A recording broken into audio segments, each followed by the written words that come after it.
वेद पाठक सरांचं स्वागत बुके आणि पुस्तक देऊन करण्याची विनंती मी विद्यालयाचे मुख्याध्यापक आदरणीय रमाकांतजी स्वामी सर यांना करते.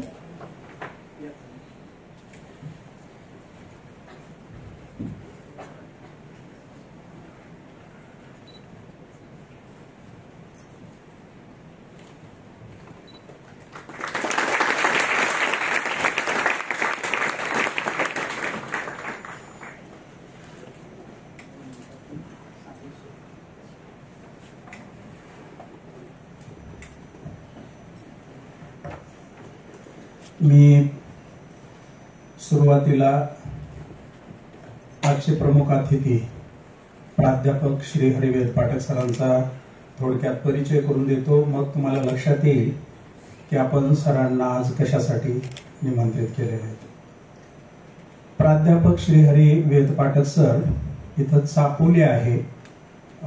आपल्या चाकूरच्या पुढे गेल्यानंतर तिथं कनिष्ठ महाविद्यालयामध्ये ज्युनियर कॉलेजला मराठीचे प्राध्यापक म्हणून सरांनी काम केलेलं आहे.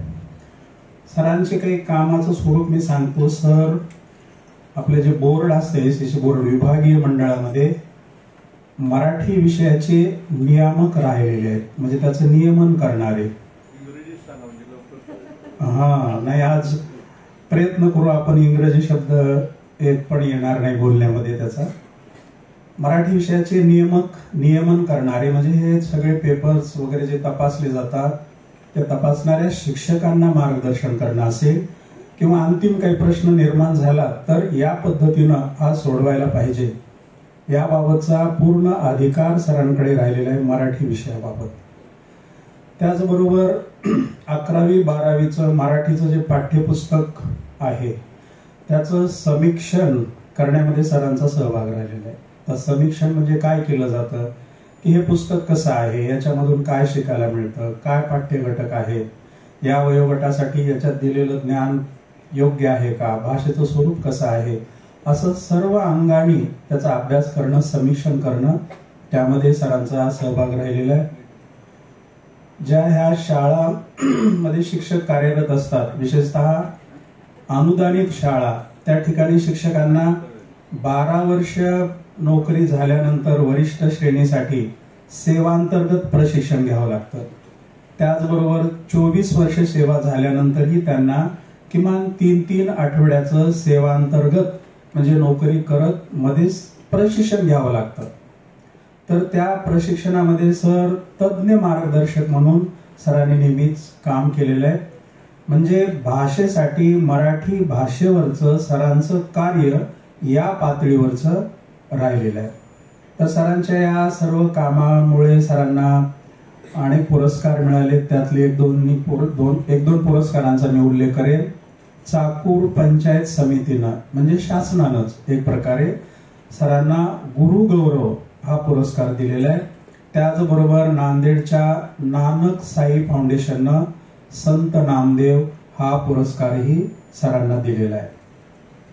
सर सध्या महाळंगरा या ठिकाणी DB कॉलेज ऑफ फार्मसी, चुकून मी हे कॉलेजचं नाव इंग्रजीत घेतलं, मला तेच माहीत पाठ झालेलं आहे. तर त्या औषधशास्त्र महाविद्यालयामध्ये औषध निर्माण, तर त्या विद्यालयामध्ये सर त्या ठिकाणी सध्या प्रशासकीय अधिकारी म्हणून म्हणजे ऍडमिनिस्ट्रेटिव्ह ऑफिसर, प्रशासकीय अधिकारी म्हणून कार्य करतायत. पण हे सगळं कार्य करत असताना, मराठीचं अध्यापन करत असताना, मार्गदर्शन करत असताना गेल्या 10-15 वर्षामध्ये सर आध्यात्मिक विषयावर प्रवचनही करतात, आध्यात्मिक विषयावर लोकांना उपदेश करतात. त्यामुळे सरांचा संत साहित्याचा सुद्धा खूप मोठा अभ्यास झालेला आहे. तर असे हे व्यासंगी प्राध्यापक आपण शाळेत निमंत्रित यासाठी केलेले आहेत की सगळ्यांना हे मार्गदर्शन करणारे आणि आपल्या परिवारात असलेल्या सरांचा या मार्गदर्शनाचा उपयोग तुम्हाला व्हावा, तुमच्या बरोबरच आपल्या विद्यालयातील शिक्षकांनाही व्हावा. कारण तुमचा अलीकडे सगळ्यांचा ओढा उठता बसता एकच फाउंडेशनाचा असेल, मेडिकल, इंजिनिअरिंग किंवा गणित, विज्ञान, इंग्रजी, सगळा इकडे ओढा चालल्यामुळे मातृभाषेकडे, मराठी भाषेकडे सुद्धा खरं तर तुमचं खूप दुर्लक्ष होत चाललेलं आहे. आम्ही पाहतो मराठी बोलत असताना सुद्धा एखादं वाक्य पूर्ण बोलत असताना त्या वाक्याच्या शेवटी वचन लिंग याच्यामध्ये सुद्धा तुम्ही चुका करता. कारण इंग्रजी वाक्य काही पाठ केलेले असतात, मग त्यात जसं असेल तसंच मराठीत असेल असं समजून बोलताना मराठीमध्ये सुद्धा खूप चुका होत आहेत. तर आपल्या शिक्षणामध्ये आपल्या मातृभाषेचं मराठीचं सुद्धा खूप महत्व आहे. तर हे सगळं लक्षात यावं तुमच्या सगळ्यांच्या, म्हणून सरांना निमंत्रित केलेलं आहे. सरांचा अधिक वेळ न घेता मी सरांना तुम्हाला मार्गदर्शन करण्याची विनंती करतो. धन्यवाद.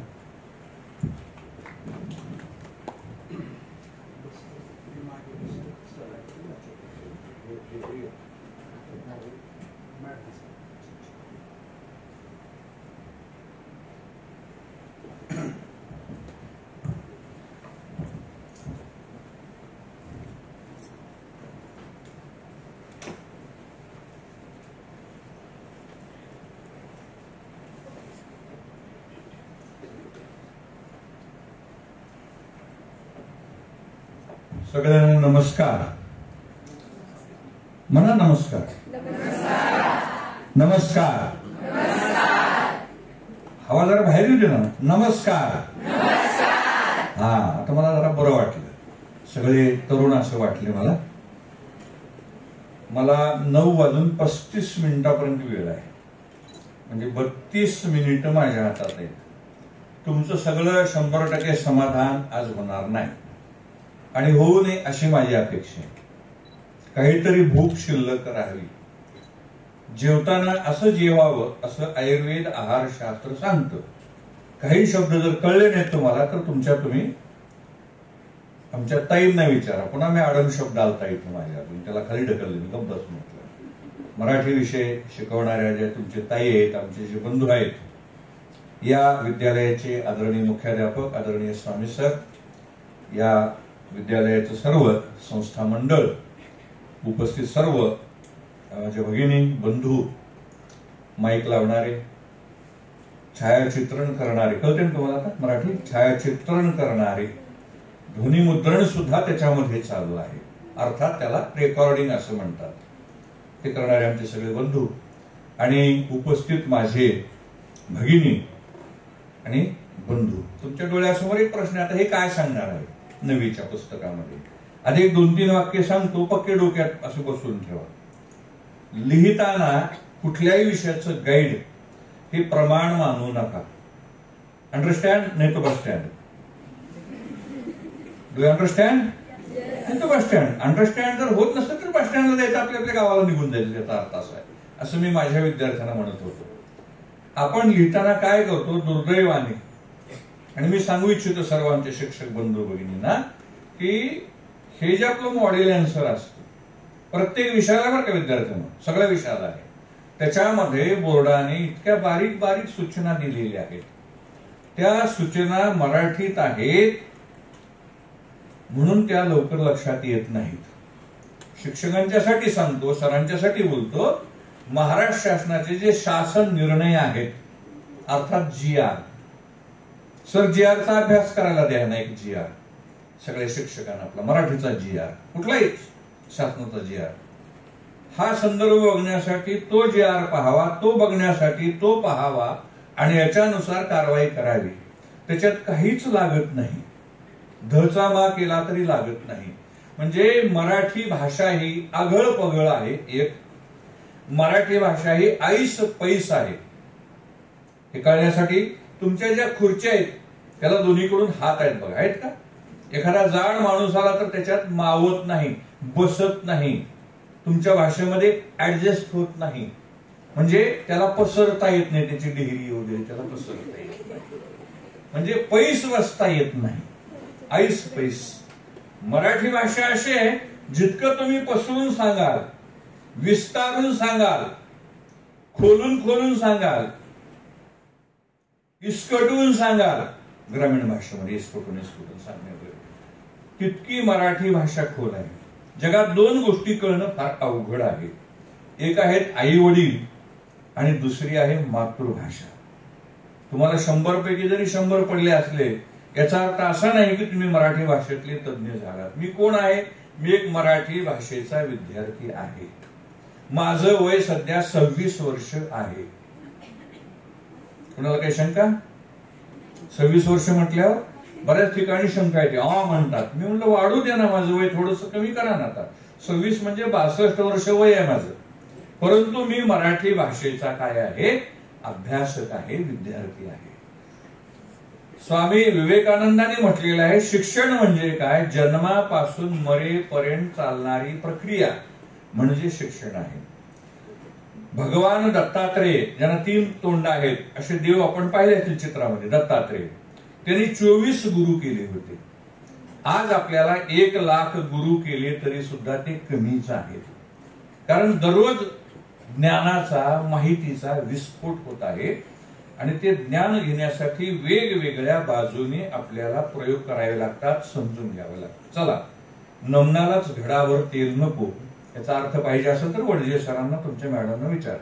नमनालाच घडावर तेल म्हणजे तेल आणलेलं 1 किलो, त्याच्यामध्ये बरचसं तळायचंय. पण सुरुवातीला जर तळण्यामध्ये तेल सगळं वाया गेलं तर बाकीचं सगळं तळण्याचं साहित्य मागे राहील. त्याचा अर्थ तुम्हाला तुमच्या भगिनी ताई आमच्या सांगतील, सर सांगतील, नमनालाच घडा म्हणजे आधीच आपण जास्त एनर्जी खर्च करू नये, ऊर्जा खर्च करू नये. एक शेवटचं वाक्य सांगतो, धावण्याची जी स्पर्धा असते, धावण्याची, त्या स्पर्धेतल्या खेळाडूंचं एक तत्वज्ञान आहे, तत्व आहे, मला फार आवडतं. त्यांना विचारलं तुम्ही कसं जिंकता? तर त्याचा साधा नियम आहे म्हणले वेद पाठक सर, तुम्ही मराठीच्यात तुम्हाला सांगतो म्हटले, ज्याला धावण्याच्या स्पर्धेमध्ये टप्पा गाठायचा आहे, पल्ला गाठायचा आहे, यश मिळवायचंय, सुवर्ण पदक मिळवायचं, त्यांनी काय करायचं? सुरुवातीला सावकाश धावायचं, मध्यंतरामध्ये वेग वाढवायचा आहे आणि शेवटच्या टप्प्यामध्ये जीव तोडून प्रयत्न करायचा आहे. पण आपलं थोडंसं उलट होतं. आपलं म्हणजे माझं, मी काय करतो? सुरुवातीलाच माझ्या अंगामध्ये जेवढी शक्ती आहे ती एकवटून पळतो. त्याच्यामुळे काय होतं? मग 25% गेलो की मला धाप लागते, 50% जाईपर्यंत मी लाकू लागतो. लाकणी हा शब्द कुत्र्यासाठी असतो बरं का. लाकणी, कुत्र बघा ते असं तोंडाने हा हा हा करतो, त्याला लाकणी शब्द आहे. आणि मग शेवट मी जिंकू शकत नाही. म्हणून अभ्यास करतानाही सुरुवातीचा वेग सावकाश पाहिजे. अभ्यास करताना सुद्धा मध्यंतरात थोडासा वेग वाढवा आणि शेवटी चांगला वेग वाढवा. अजून एक रस्त्याच्या कडेला वाक्य असतं, खूप वाक्य महत्वाचे आहेत. मनाचा ब्रेक उत्तम ब्रेक. आणखीन एक वाक्य असतं, आपण त्याच्याकडे दुर्लक्ष करतो. लवकर निघा, सावकाश जा. कुणी वाचले वाक्य आतापर्यंत? प्रवासात डोळे उघडे पाहिजेत, केल्याने देशाटन मनुजा येत असे चातुर्यपण अथवा शहाणपण. लवकर निघा, सावकाश जा आणि सुरक्षित पोहोचा. आता मी कसा आलो वडजे सर? उशिरा निघालो, धावपळीत आलो, सुदैवाने सुरक्षित पोहोचलो. वडजे सरांनी नीट आणले मला, सुदैवाने. म्हणजे महाराष्ट्रातली जी माणसं काय करतात? उशिरा निघतात, वेग वाढवतात आणि मग सुरक्षित पोहोचत नाही. शेवटचं वाक्य म्हणून मी 5 वाक्य सांगितली. काळी पिवळी नावाची आपल्याकडे एक जीप चालते बघा, काळी पिवळी. ते निघाल्यावर आमचे एक मित्र त्यांनी मला त्याचा अर्थ सांगितला की काळी पिवळी त्याला का नाव ठेवले? तर त्याचा रंग असतो, काळा रंग असतो, पिवळ्या त्याला पट्ट्या असतात. तसं नाही म्हणले सर, मराठीचे भाषिक्षक म्हणून सांगतो. काळी पिवळी म्हणजे त्याच्यात बसल्यावर जर तुमचा अपघात झाला आणि तुम्ही मेला तर तुमचं काळं झालं. त्या काळी पिवळी वाहनात बसलात आणि तुम्ही सुरक्षित पोहोचलात तर तुमच्या जीवनाचं सोनं झालं, असा त्याचा अर्थ आहे. चला आता आपण नवीन मध्ये जाऊयात. कुणाला चक्कर मळमळ काय व्हायलंय का? डोकंदुखी, अंगदुखी, कसनुस काय व्हायलंय का? झालं तरी मी काही करू शकत नाही. ज्याला हसता येते त्याने हसायचं, ज्याला झोप येईल त्याने बिंदास झोपी जायचं. आपला मेंदू हा काय आहे? लोहचुंबक आहे. त्या लोहचुंबकाला जसे विचार येतात त्याच्यामध्ये तसेच गोष्टी त्याला चिकटत राहतात लोहचुंबकात. तुम्ही नेहमी प्रयत्न करा. सकाळी उठल्यावर सांगायचं मनाला, आज माझा दिवस आनंदात प्रसन्नते जाणार आहे. सगळे शिक्षक बंधू भगिनी मला हसत मुखाने स्वागत करणार आहेत असं मनातल्या मनात म्हणायचं. घरातून पहिलं पाऊल टाकताना तुम्ही आल्यावर अनुभव घ्या, तुम्हाला निश्चित अनुभव येईल. चला तर आपल्या 9वीला, तुम्ही सगळे 9वीचे आहात ना? फक्त ऐकायचं. फक्त मी काही तुम्हाला प्रश्न वगैरे काही विचारणार नाही, घड्याळाकडे बघत बघत जाणार आहे. मला थोडं बोलायची सवय असल्याने कदाचित मी पुढे जाईल. पहिली जी कविता आहे वंदे वंदे मातरम, ही काव्यानंदासाठी कविता आहे, ती प्रश्नासाठी बहुतेक नसावी. आणि काव्यानंद म्हणजे काय, आता कविता म्हणजे काय? कविता म्हणजे कवीच्या मनामध्ये निर्माण झालेल्या भावना. भावना म्हणजे काय? आपल्या शरीरामध्ये भाव नावाची एक वस्तू आहे. आता स्वामी सरांनी आध्यात्मिक उल्लेख केला म्हणून लगेच त्याला जोडून सांगतो. माझे सद्गुरू स्वामी विद्यानंद स्वामी यांच्या मठामध्ये एक वाक्य त्यांनी लिहिलेलं आहे, त्यांच्या ग्रंथातच आहे. माणसाच्या शरीरामध्ये 24 तास कायमसाठी ओलसर असणारी एकच वस्तू आहे, त्याला म्हणतात भाव. आपल्या शरीरामध्ये ओलसर असणारी एकच वस्तू आहे, त्याला म्हणतात भाव. एखादा अपघात पाहिल्याबरोबर आपल्याला त्या ठिकाणी करुण रस आपल्या डोळ्यामध्ये येतो, अरे फार बेकार झालं, ते पडलेलं आहे, रक्त निघालेलं आहे, मांसाचा चिखल आहे वगैरे वगैरे. आपलं मन असं कारुण्याने भरून येतं. कुठेतरी पोवाड्याचा कार्यक्रम आहे, पोवाडा अगदी भरात आलेला आहे, रंगात आलेला आहे. बघा मराठी कळते का? क्रिकेटचा सामना, चेंडू फळीचा सामना, स्वामी सर समोर आहे, मी घाबरतोय त्यांना, कळलं का? इंग्रजी चेंडू फळीचा सामना चालू आहे, अगदी रंगात आलेला आहे. म्हणजे काय हो? रंगात येणे म्हणजे काय? शिक्षक शिकवताना रंगात येतात, म्हणजे दिलेल्या विषयाशी इतके ते एकरूप होतात की त्याच्यात ते रंगून जातात, गुंग होऊन जातात, एकरूप होतात. कळलं ठीक, नाही कळलं काही प्रॉब्लेम तुम्हाला येणार नाही. म्हणून कवी जेव्हा आपल्या भावना कागदावर व्यक्त करतो, उत्कट भावनांचा उत्स्फूर्त आविष्कार म्हणजे काव्य आहे. तर ही जी कविता आहे वंदे वंदे मातरम, हे सिलेबसला नाही ना, मार्कासाठी नाही ना. चला आपण त्याच्या पुढे जाऊयात. आपण पुढची जी कविता येते ती संतवाणी आहे. आपल्याकडे 3 प्रकारचं काव्य आहे. एक संत काव्य, दुसरं पंत काव्य आणि तिसरं आहे तंत काव्य किंवा शाहिरी वाङ्मय. बरोबर आहे. संतांनी लिहिलं ते संत काव्य, पंडितांनी लिहिलं ते पंत काव्य आणि शाहिराने लिहिलं त्याला तंत काव्य असं म्हटलं जातं. तर संतवाणीमध्ये संत नामदेव महाराज त्यांची परवा दिवशीच त्या ठिकाणी पुण्यतिथी साजरी झालेली आहे, जन्मशताब्दी त्यांची सुरू झालेली आहे. आणि त्या कार्यक्रमामध्ये आपण जर पाहिलं, आणि विद्यार्थ्यांना एक महत्वाची गोष्ट आहे, आपल्याला दिलेला जो कवितेचा जो पाठाचा परिचय आहे त्याच्यामध्ये सगळं दिलेलं आहे. त्याच्यातला जो दुसरा परिच्छेद आहे तिथं तुमची सगळी उत्तर आहेत. इथं बघा काय म्हटलेलं आहे, प्रस्तुत अभंगामध्ये संतांनी वृक्षाची उपमा देऊन त्यांची महती सांगितलेली आहे.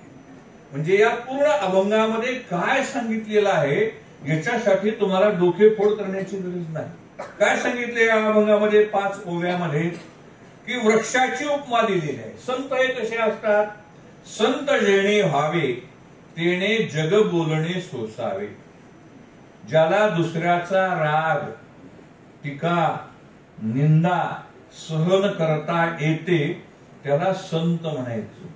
तुम्हाला एखादा मुलगा काही टॉन्ट मारू लागला, 1दा 2दा 3दा झालं, सारखा टॉन्ट मारतोय, मग आपला काय होते? आपली तळपायाची आग पुढे जाते, मस्तकात जाते, मस्त गरम होतं, बीपी वाढतो, रक्तदाब वाढतो मग त्या ठिकाणी, आणि मग त्याच्यातून व्याधी निर्माण होतात. तसं नाही करायचं. संत जेणे व्हावे तेणे जग बोलणे सोसावे. संत नामदेवने म्हटलेलं आहे, निंदा स्थिती समान पै झाली त्याची स्थिती आली समाधीला. निंदा केल्यावर दुःखी व्हायचं नाही. वडिलांना आईला काही वस्तू मागितली, बूट असेल दप्तर असेल मागितलं, दिलं नाही, आज माझ्याकडे पैसे नाहीत, मी आज जाऊ शकत नाही, मला वेळ नाही, नाराज व्हायचं नाही. आपण निराश उदास झालो की आपल्या रक्तामधल्या काय होतात, 500 पेशी जाग्यावर मरतात. खरं खोटं तुम्ही बघून घ्या. खोटं असेल माझ्यावर टाका, खरं असेल तुम्ही समजून घ्या. राग आला 500 पेशी मरतात. म्हणून आपल्याकडे म्हण आहे, अति राग भीक भाव.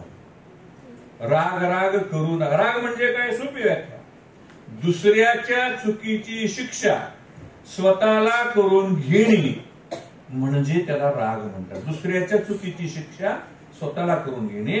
म्हणून लक्षात ठेवा, कविता समजून घेताना 2-3 गोष्टी लक्षात ठेवा. कविता पूर्णपणे वाचा, कवितेतले शब्दार्थ समजून घ्या. शब्दाचे अर्थ लागतातच, कारण शब्द कशाला म्हणतात? अर्थवाचक अक्षर समूह म्हणजे शब्द. पुन्हा सांगतो, शब्द कशाला म्हणायचं? र ट प क. याचा काय अर्थ लागतो तुम्हाला? बघा मी काय म्हणतोय, र ट प क आहे का? त्याचा काय अर्थ लागेल का? अक्षर आहेत, अक्षराचा समूह आहे, पण याचा अर्थ लागत नाही. अर्थवाचक अक्षर समूह त्याला काय म्हणायचं? शब्द. आणि शब्दामध्ये इतकी ताकद असते. शब्दाचे सामर्थ्य नावाचा एक निबंध होता. तुमच्याकडे जी निबंधमाला असते ना नवनीची, त्याच्यामध्येच आहे. शब्दामध्ये एवढी ताकद आहे की माणसाला रडवता येतं, माणसाला रागाला आणता येतं, माणसाच्या अंगामध्ये चेतना जागी करता येते, उत्साह भरता येतो, माणसाला प्रवृत्त करता येतं, माणसाला प्रेरणा देता येते, माणसाला ऊर्जा देता येते. म्हणून कविता पूर्णपणे वाचायची. आपले मॅडम, सर, आपल्या ताई शिक्षिका काय शिकवणार आहेत, त्या उद्या काय शिकवणार आहेत त्यांना विचारायचं. सर उद्या हा पाठ मला शिकवणार आहात का? तुम्ही कविता शिकवणार आहात का? मग आदल्या दिवशी रात्री वाचून यायचं.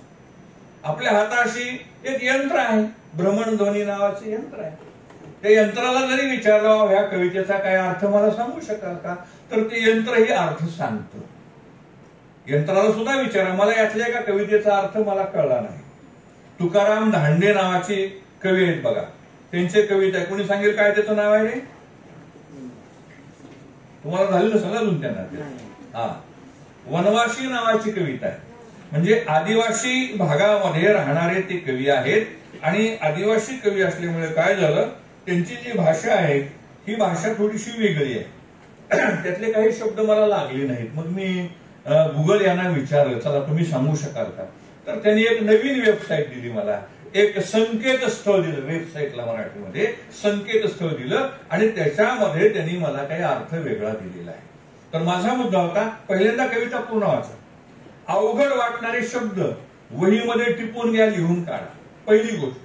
दुसरी गोष्ट एक लक्षात ठेवा, गतवर्षी आपल्या शिक्षकांनी शिकवलेली कविता याच वर्षी त्या ताई किंवा सर तसाच अर्थ सांगतील याची खात्री नाही. आणि तसा अर्थ जर येत असेल तर त्याच्यामध्ये मग नाविन्य येत नाही.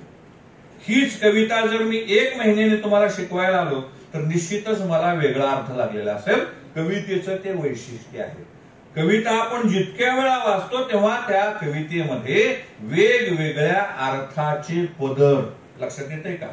पापुद्रे, कांदा पाहिला का? कांदा, कांद्याला पहिलं होल टरफोल, पहिलं टरफोल टरफोल टरफोल टरफोल पहिलं एक असतं. आणि असे मग पापुद्रे निघत जातात. त्याला अर्थाचे कंगोरे म्हणा, पदर म्हणा, वेगवेगळे असतात. कवीला जर विचारलं तुमच्या मनात काय भावना आहेत, तर ते म्हणतात कविता लिहिताना माझ्या मनात अशी भावना होती, पण आज वाचल्यावर माझ्या मनात अशी भावना येत आहे. म्हणून पहिलं काम, कविता समजून घ्यायची असेल, त्यातला भाव लक्षात घ्यायचा असेल तर आपण काय करायचं आहे, कवितेतला सगळा सारांश लक्षात घ्यायचा आहे. तर आता मी पहिली जी कविता आहे त्याच्यामध्ये येतो. आणि दुसरी गोष्ट मला सांगायची आहे, बऱ्याच कविता आपल्याला त्या गाण्याच्या चालीवर सुद्धा ऐकायला मिळू शकतात. गेयता आपल्या कवितेमध्ये बरीच आहे. की अभंगाचा उल्लेख मी थोडक्यात करतो आणि मग मुक्त छंदाकडे मी जातो. म्हणजे अभंगात जर घुसलो तर मी अधिक त्या ठिकाणी रमण्याची शक्यता आहे. की वृक्षाची उपमा दिलेली आहे संतांना, जैसा वृक्ष नेणे मान अपमान.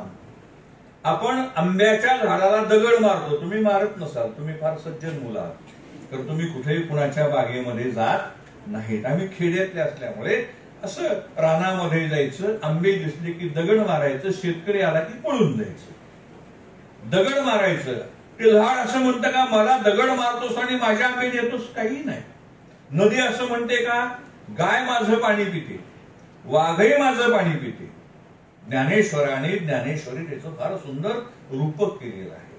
की नदी असं कधीच म्हणत नाही की वाघ हा हिंस्र आहे, क्रूर आहे, म्हणून तू पाणी पिऊ नकोस. गाय अत्यंत सोज्वळ आहे, पवित्र आहे, तू पाणी पे, असा भेदभाव नदी करत नाही. संत काय करतात, जैसा वृक्ष नेणे मान अपमान.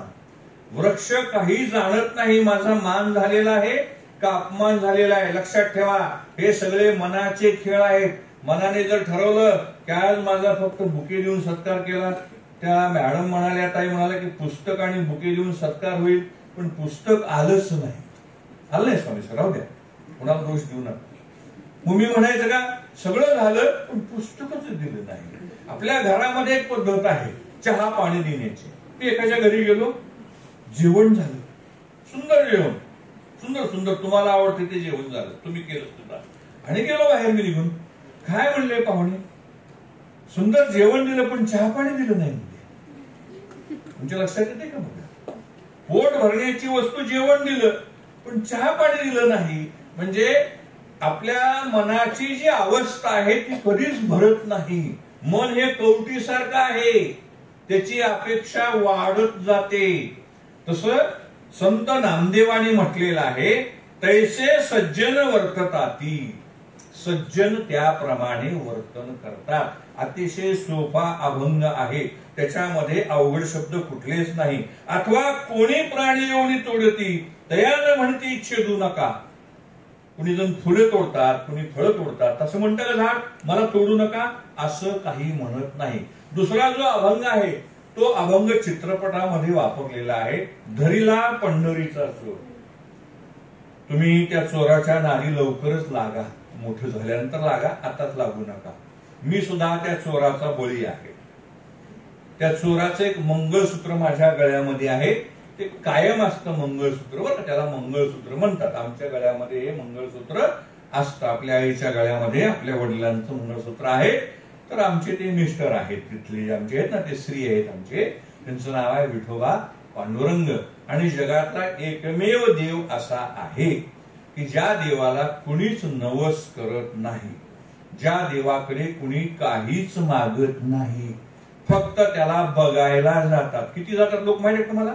17 लाख 22 लाख लोक एकाच दिवशी त्याला बघायला जातात, त्या चोराला. चोर म्हणजे काय? जो चोरतो त्याला चोर असं म्हणतात. तो काय चोरतो तर भक्ताचं चित्त चोरतो. चित्त चोरणे म्हणजे काय? आपल्याला भ्रमणध्वनीची आवड आहे, वडिलांनी सांगितलं भ्रमणध्वनी बघायचा नाही, ते कुठं तरी बाजूला गेले, थोडे झोपले, डुलकी लागली, तेवढ्याच वेळात आपण काय करतो, हळूच तो भ्रमणध्वनी, कळते ना भ्रमणध्वनी, तुमचा तो अर्थात काय असेल तो घ्यायचा आणि लगेच बघायचं, लगेच ठेवून द्यायचं. म्हणजे ही भावना आहे ना घेण्याची, ही भावना विठ्ठलाने प्रत्येक भक्ताच्या चित्तात निर्माण केलेली आहे. जनाबाईंनी त्याला काय म्हटलंय, धरीला पंढरीचा चोर. मी त्याला पकडलं म्हटले, अरे त्याला कसं पकडता येईल, तो मूर्ती आहे, विठ्ठलाची मूर्ती दगडी आहे, पण संतांच्या मनात, भक्ताच्या मनात तो एक जिवंत आहे. आणखीन एक संदर्भ मी देऊन जातो. मला परवा एका मोठ्या वक्त्याने तो सांगितला. त्याने असं सांगितलेलं आहे की यात्रेमध्ये कळस दर्शन मान्य आहे स्वामी सर आपल्याकडे. 17 लाख लोकांना विठ्ठलाचं मुखदर्शन होणं शक्य नाही, पददर्शन होणं शक्य नाही, म्हणून संप्रदायामध्ये अशी एक आख्यायिका सांगितली जाते. मला पहिल्यांदा ती समजली की यात्रेच्या वेळेला पांडुरंग कळसावर जाऊन बसतात. कळसावर माझे कोण कोण भक्त आले, स्वामी सर आलेत का, त्या ताई आलेत का, शहरकर ताई आलेत का, वडजे सर आलेत का, अतुल देऊळगावकर आलेत का, ते कळसावर जाऊन बघतात. म्हणून वारकरी संप्रदायामध्ये पांडुरंगाच्या दर्शनापेक्षा एकादशीला गेल्यावर कळस दर्शन झालं की लोक माघारी येतात. माघारी येतात ही आख्यायिका आहे. म्हणजे प्रत्येक चराचरामध्ये तो विठ्ठल आहे. पण जनाबाईंनी त्याला काय म्हटलेलं आहे, चोर म्हटलेलं आहे. चोर, एखाद्याला चोर कधी म्हणतो, आणि याच्यात सगळ्यात महत्वाचं वाक्य मी सांगतो आणि पुढे जातो की सोहम शब्दाचा मारा केला. शिकवली काय कविता तुम्हाला? विठ्ठल काकुरती आला सोहम शब्दाचा. सोहम, को अहम, तू कोण आहेस, को अहम याचं उत्तर आहे सोहम. सोहम म्हणजे मीच ब्रह्म आहे, मीच देव आहे, तू आणि मी वेगळा नाहीच, मी तुझ्यात आहे, तू माझ्यात आहे. मग तुम्ही म्हणाल ते दोन का दिसतात, भक्ती करण्यासाठी 2 लागतात. आपण जर पांडुरंगामध्ये मिसळून गेलो तर एकच झालं ना. मग पांडुरंग आपण आणि आपण सुद्धा आपणच, वेगळं नाहीच. पण भक्ती करण्यासाठी 2 लागतात, तू आणि मी लागतं. सोहम शब्दाचा मारा केला विठ्ठल काकुंती आला. तू मीच आहेस विठ्ठला, तू आणि मी काही वेगळं नाहीस. म्हणून तू काय कर, माझ्या जवळ राहा. जनी म्हणे बा विठ्ठला, जीवेन सोडी तुला. वेदपाठक म्हणे विठ्ठला, जीवेन सोडी तुला. माझं सांगतोय मी, तुमचं मला काही माहित नाही. जेथे जातो तेथे तू माझा सांगाती. चालविशी हाती धरून या. अखंड सोबत आहे बघा आपल्याजवळ. आपल्याजवळ 2-3च गोष्टी आहेत बघा, सांगून जातो. तुम्ही घाबरू नका. आपल्या खिशामध्ये एक वस्तू आहे, ती कायम असते. 24 तास नाही, 12 महिने 13 काळ असते. त्याचं नाव आहे मृत्यू.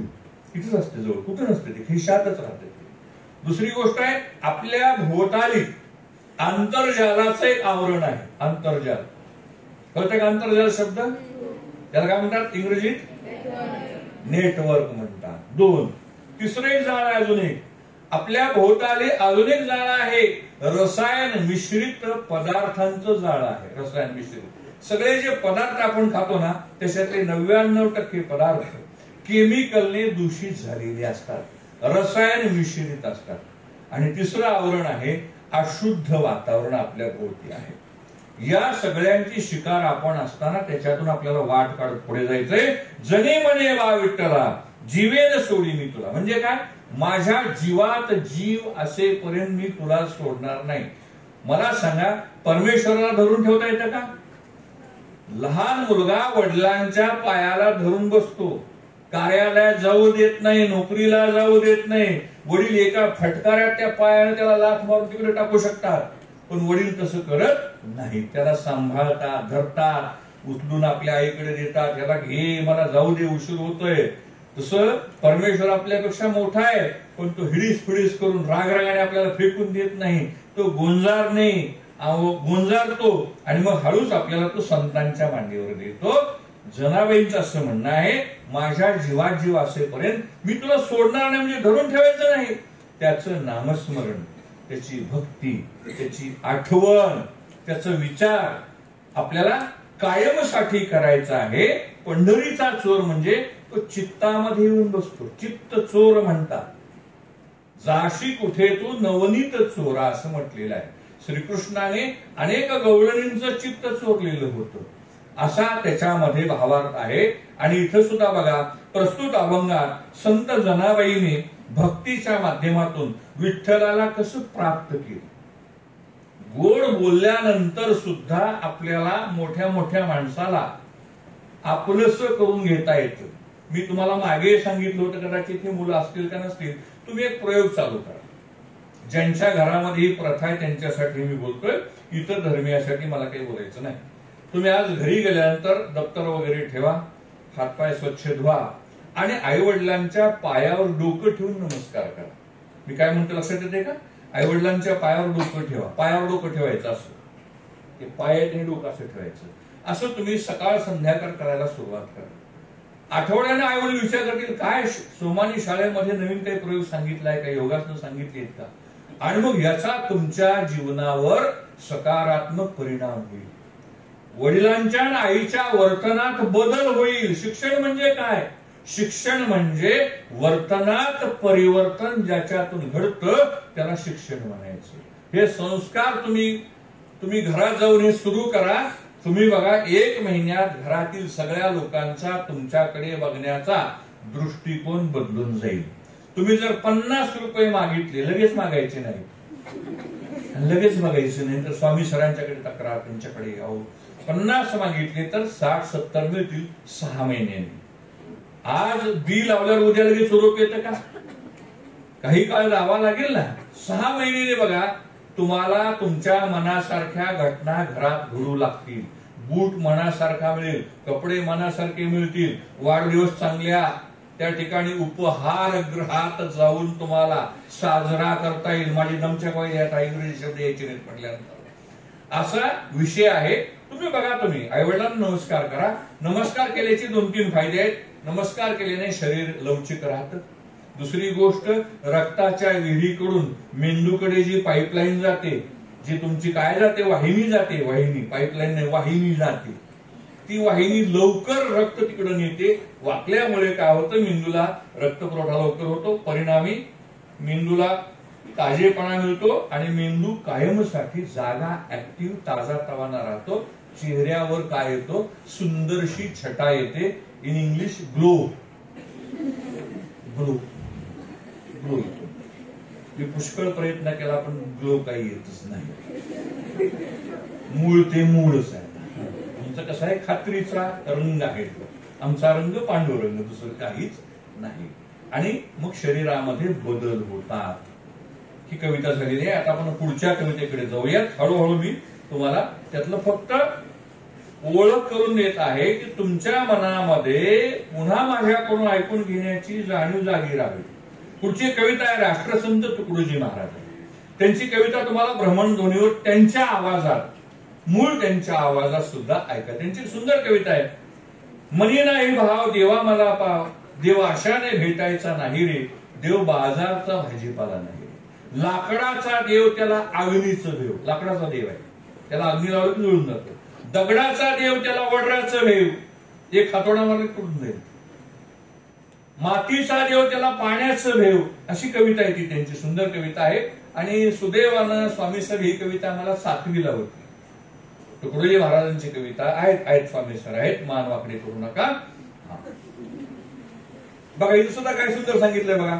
कवितेचं सगळं तुमच्या जवळच आहे. तुझे आहे तुझं पाशी, परी तू जागा चुकलाशी, फक्त 8 मिनिटं राहिलाशी. फक्त माझ्याकडे 8 मिनिटं आहेत, त्याच्यामध्ये मी सगळं सांगतो. आणखीन एखाद्या तासामध्ये आपण विस्ताराने बघूया. सुख आणि आर्थिक सुबत्ता. काल परवा एक मुलाखत पाहिली, ज्या अभिनेत्याचं वय 60च्या पुढे आहे, पण तो अभिनेता आजही 40चा दिसतो. त्याचं नाव घेतो. तुम्हाला काय आठवते? 60 वर्ष वय. सगळे जे अभिनेते आहेत ना आपले नट बोल्टचे सगळे आहेत 60च्या पुढे. अक्षय कुमार त्याचं नाव आहे. तो 6:30 नंतर संध्याकाळी कधी जेवण करत नाही, कधीच जेवत नाही. 6:30 नंतर दिवस मावळायच्या आतच जेवतात. जैन समाजामध्ये अशी प्रथा परंपरा आहे, सूर्यास्तानंतर भोजन घेत नाही. त्याला आयुर्वेदामध्ये शास्त्रीय कारण आहे. आपली जी पचन संस्था आहे, सूर्य आहे तोपर्यंत पचन संस्था सक्रिय असते, जागृत असते, पेटलेला असतो अग्नी. पण सूर्यास्त झाला की त्याचं तेज लयाला जातं आणि आपल्या शरीरावर मग थंडावा निर्माण होतो. म्हणून आपण रात्री उशिरा भोजन करू नये असं ते सांगितलेले. अक्षय कुमार सांगत होते की मी त्या ठिकाणी सायंकाळ नंतर मी भोजन करत नाही. त्यांनी एक अनुभव सांगितला मला, तो फार आवडला आणि मी इथं आपण सांगूयात. कुठल्या तरी एका खेडेगावात त्यांच्या सिनेमाचं काय होतं, चित्रीकरण चालू होतं. चित्रपटाचं, सिनेमा पण इंग्रजी आलं, चित्रपटाचं चित्रीकरण चालू होतं. आणि मग ते कुठल्या तरी घरात गेली. चालू असतानाच ते घरचे लोक सगळे होते, छप्पर होतं, झोपडी होती, पाणी आलं, चहा आला.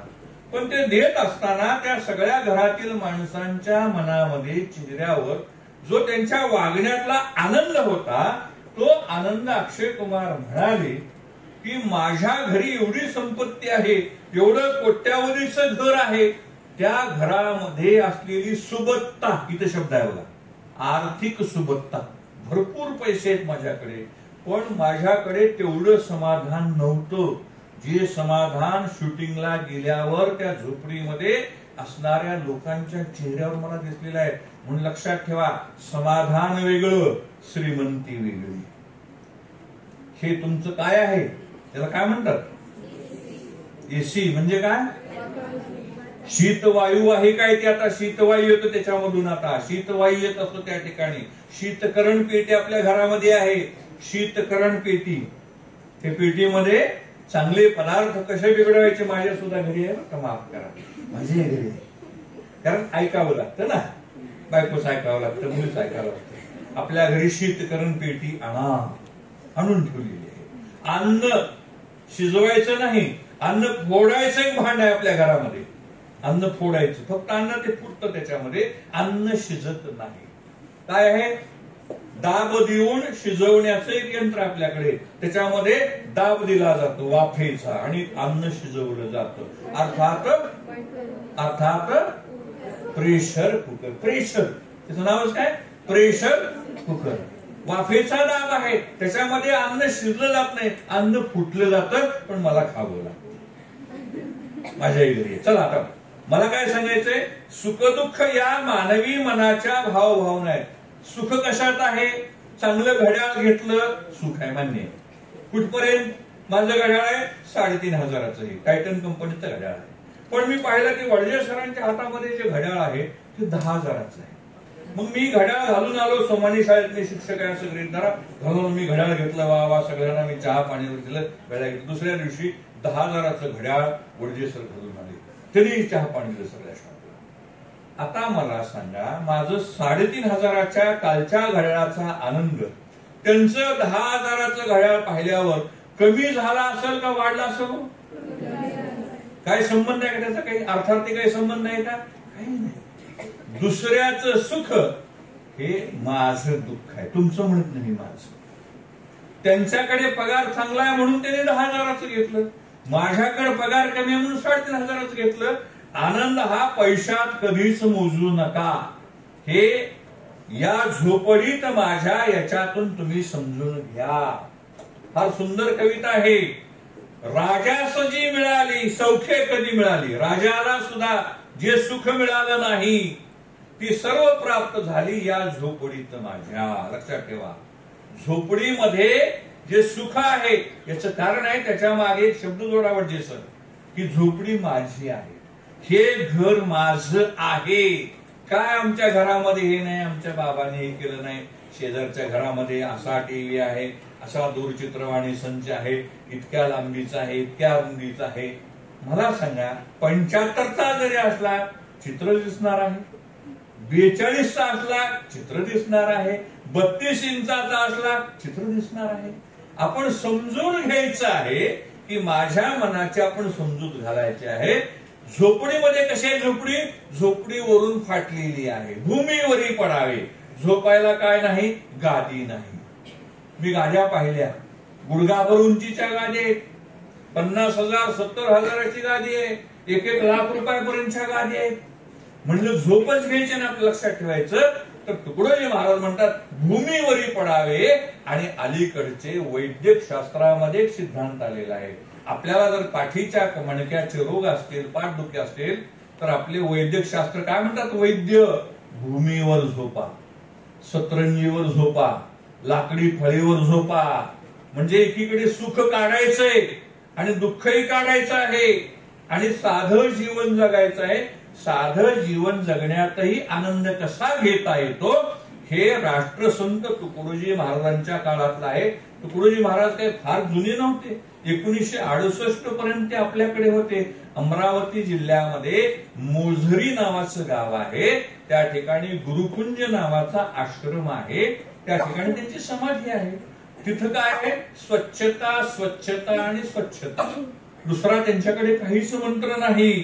आणि म्हणून या झोपडीमध्ये तुम्ही या आणि काय करा? शांतीचा आणि सुखाचा अनुभव घ्या. आपल्याकडे एक वाक्य आहे, लवकर निजे लवकर उठे आरोग्य त्याला भेटे. आपलं उलट असते, उशिरा झोपे रात्रभर जागे आणि दुसरा दिवस खराब करे. तुम्ही बघा, रात्री उशिरा जागलात ना, उशिरा झोप होत नाही. हे जे मशीन आहे की नाही, मशीन, ह्या मशीनला विश्रांती लागते. ज्याला झोप चांगली येते त्या माणसाला दुसऱ्या दिवशी उठल्यावर ताजतवानं, प्रसन्न चित्त, हसत मुख, आनंदी. तुम्ही म्हणाल एवढे कशाला शब्द खर्च करतात? स्वामी सर निघून गेले आता. फ्रेश वाटतं. बघा काय वाटतं? फ्रेश वाटतं, ताजतवानं वाटतं. झोप ही मनासारखी झाली असली पाहिजे. पण विद्यार्थ्यासाठी जरा भानगड येत आहे. श्वान निद्रा बको ध्यानम असं म्हटलेलं आहे. विद्यार्थ्याची झोप कुत्र्यासारखी असावी. कुत्रा पाहिला तुम्ही? लांबून बघा, लांबून बघा. कुत्र्याला आवाज आला की कुत्र बघा कसं उठतं, अटेन्शन सारखं बघा, लगेच अटेन्शन सारखं. श्वान निद्रा बको ध्यानम, बको म्हणजे बगळा. बगळा पाहिला तुम्ही? बगळ्याचं वैशिष्ट्य काय? पाण्यामध्ये उभारतो, हालचाल सुद्धा करत नाही. माशाला वाटतं झाड उगवलेलं आहे. मासा त्याच्या पायापासून एकदा दोनदा तीनदा जातो आणि चौथ्यांदा मासा आला की बगळा त्याला गट करून खाऊन घेतो. असं ध्यान पाहिजे, एकाग्र, अजिबात हलायचं नाही. आपलं ध्यान कसं आहे? अभ्यासाला बसले की आई काय करायले, पप्पा काय करायले, ताई काय करायले, भाऊ काय करायले, तिकडे मोबाईल कोण बघायला, काही बघायचं नाही. एकदा पुस्तक आलं की पुस्तकाने आपण, बाकी सगळं जग संपलेलं आहे, काहीच नाही, पुस्तकाने आपण. मग अभ्यास आपल्या डोक्यामध्ये पाझरू लागतो, उतरू लागतो आहे. म्हणून लक्षात ठेवा, येता तरी सुखे या, जाता तरी सुखे जा, कोणावरी न बोजा या झोपडीत माझ्या. कुठेही गेलं सुखाने या, जाताना आनंदाने जा. इथे येताना तुम्ही काळजी न आला असाल, आता हे आम्हाला काय शिकवणार, हे आम्हाला काय प्रश्न विचारणार, पण जाताना तुम्ही हसत मुखाने जा, मोकळ्या मनाने जा असं म्हणतात. आणि आता एक शेवटची मी कविता घेतो आणि मग मी थांबतो या ठिकाणी, तर आता 9:35 होऊन गेलेली आहे. सतीश काळसेकरांची कविता आहे बघा. ही मुक्त छंदातली कविता आहे. सर तुम्हाला सांगतील आमच्या भगिनी की मुक्त छंद म्हणजे काय, की ज्याला यमक, मात्रा, अलंकार, शब्दाचं काही बंधन नाही, गद्य स्वरूपाकडे जाणारी ती कविता असते बघा. हाकेतून हद्दपार होते आई. आज आईला आई पुढे हाक मारतं का? किती लोक आईला आई म्हणून हाक मारणार? हात वरी करा. मी सुद्धा मारतो आईच म्हणून. हा, चला हात खाली घ्या. हात कमी आहेत म्हणजे सगळ्याला हात आहेत, पण हात वर कमी आहेत.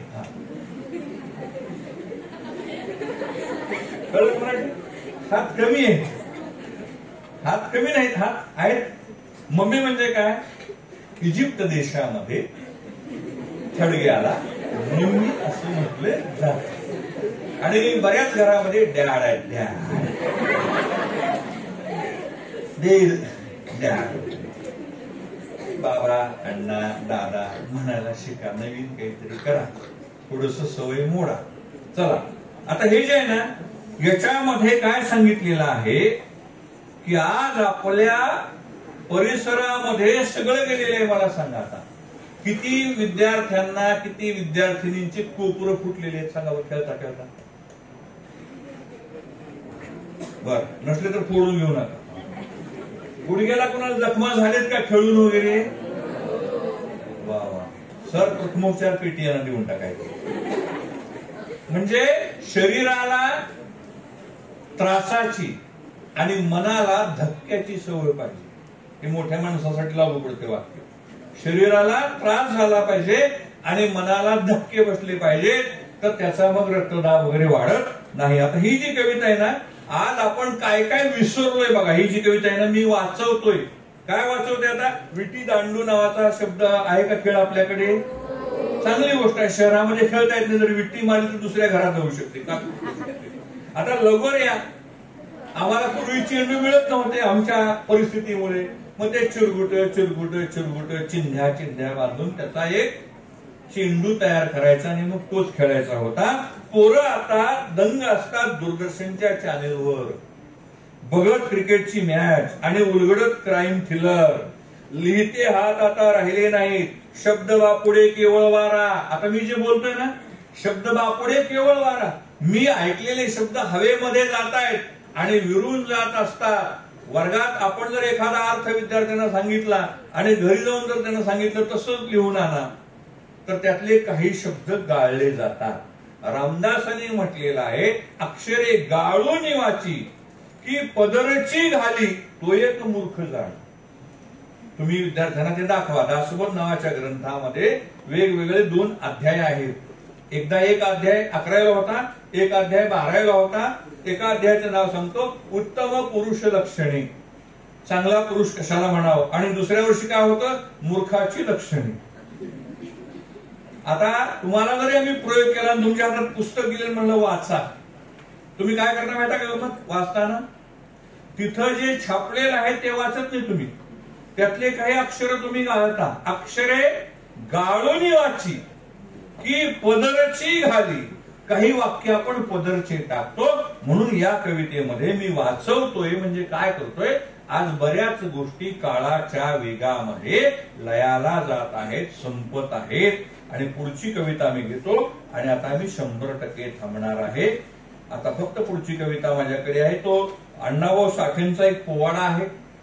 सर तुम्हाला सांगतील, पुढच्या वेळेस मी सांगेन की संयुक्त महाराष्ट्राचा लढा होता. महाराष्ट्र आणि गुजरात पूर्वी एकत्र एकच राज्य होतं. त्याच्यापासून आपल्याला महाराष्ट्राला वेगळं काढायचं होतं आणि त्याच्यासाठी हा महाराष्ट्रावर त्यांचं प्रेम त्या पोवाड्यामध्ये आलेलं आहे. आणि तुकाराम धांडे नंतर निरोप नावाची कविता ही मला 9वीला होती की सैन्यामध्ये एका आईचा मुलगा चाललेला आहे सुट्टी संपून आणि आई त्याला निरोप देत आहे. बाळ चालला सरणा, रणा म्हणजे रणांगणावर चाललेला आहे, लढाईला चाललेला आहे, युद्धावर चाललेला आहे.